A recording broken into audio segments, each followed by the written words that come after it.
I think death of the author, in regards to fictional media, should be as absolute as possible. I cannot imagine a circumstance in which assuming the author's intent is convincingly beneficial to the art, to the artist, or to the consumer, and I'm going to do my best to detail why.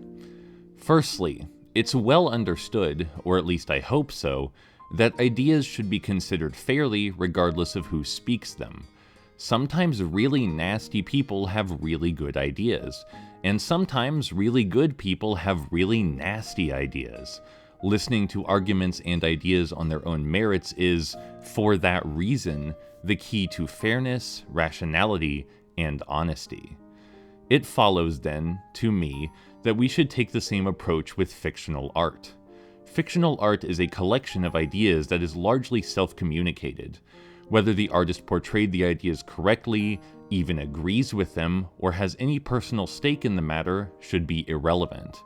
For the intent of evaluating the ideas put forth in the artist shouldn't exist. The art is a statement itself and should be evaluated on its own terms. Removing the artist from the equation also removes a lot of potential bias and prejudice in our reasoning and capacity to appreciate a work. If art is made by someone a bit mean or cruel, many folks find themselves refusing to engage with the work on its own terms. And I have to ask, to what end? What is meant to be accomplished? The art's ideas will persist regardless of your engagement or the artist's. Even in the event the artist now regrets the art, its ideas will persist. In the event that you tried to destroy the art, the ideas will persist, perhaps even stronger than before. Particularly in the digital age. Art that has already been made is a statement that has already been said. It would also be far more effective to criticize the art for its ideas than to criticize the artist for creating the art. After all, there is no such thing as absolute certainty when assuming the intentions of another person. We will get lost in the particulars of judging a human being rather than judging the truly troubling thing, the actual ideas presented. Even if one's hope is to engage with art for enjoyment's sake instead of philosophy's sake, factoring in author's intent adds hoops to jump through which ultimately detract from the art itself. Every moment we spend thinking about the art through the presumed lens of the author is a moment spent not communicating with the art directly. We miss depth, subtext, value, and content that could enhance our enjoyment of the media. Is it really worthwhile to be entertaining incessant thoughts about whether the artist wanted this or that, instead of simply finding our own way to enjoy what's being presented? And it's true that you could feasibly do both, but many people don't. And placing any weight on the artist's own intentions makes it a lot harder to value your own. Factoring in author's intent turns consuming art into a kind of game, a system where you're scored on how well you're able to read a perfect stranger's mind without a fair judge to verify integrity. If you want to know what the author's intentions for a work are, ask them. Or look up interviews. Communicate with them as though they're an actual human being. If you're unable to contact the author, you should not get to assume their thoughts, feelings, and meaning, then judge them and the art based on potentially inaccurate, biased information. That is an awful thing to do to people, an awful thing to do to ideas, and it only reinforces existing prejudice.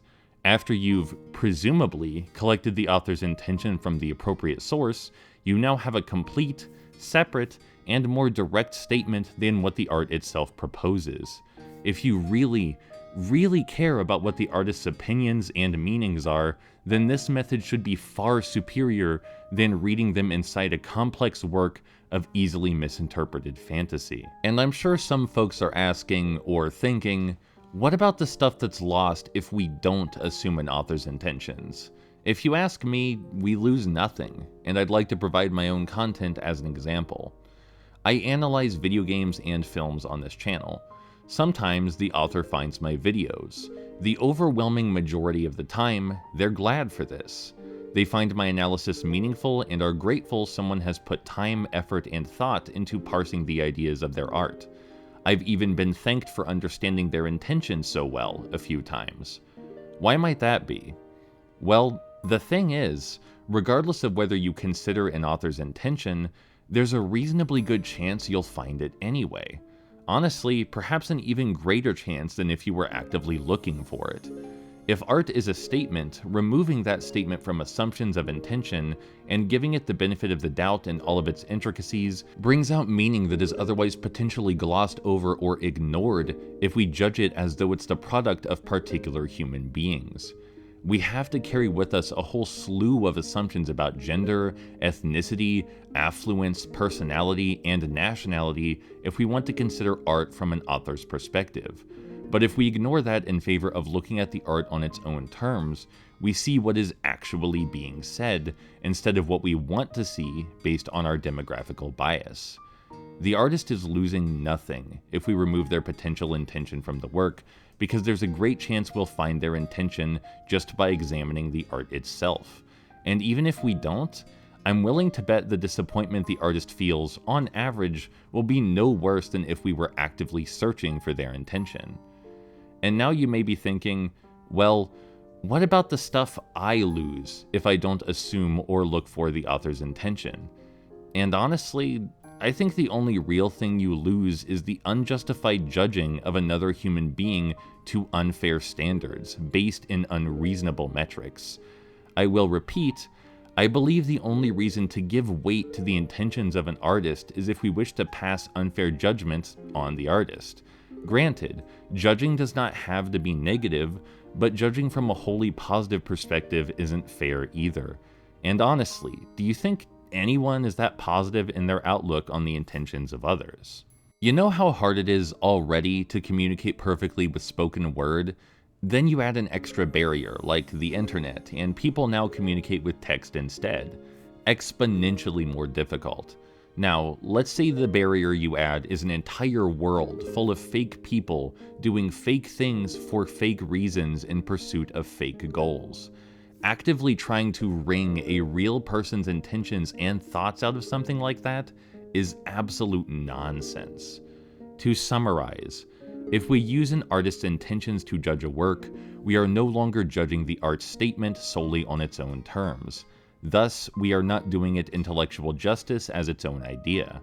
If we judge an artist for their art, we are making unfair assumptions about a human being based on an unfathomably complex string of ideas with no reasonable guarantee to the accuracy of our vendetta. And even in the event that I missed something here, even in the event that there's some hidden value to deliberately searching for artists' intent in fictional media that I've overlooked, you now have to explain that it's worth it.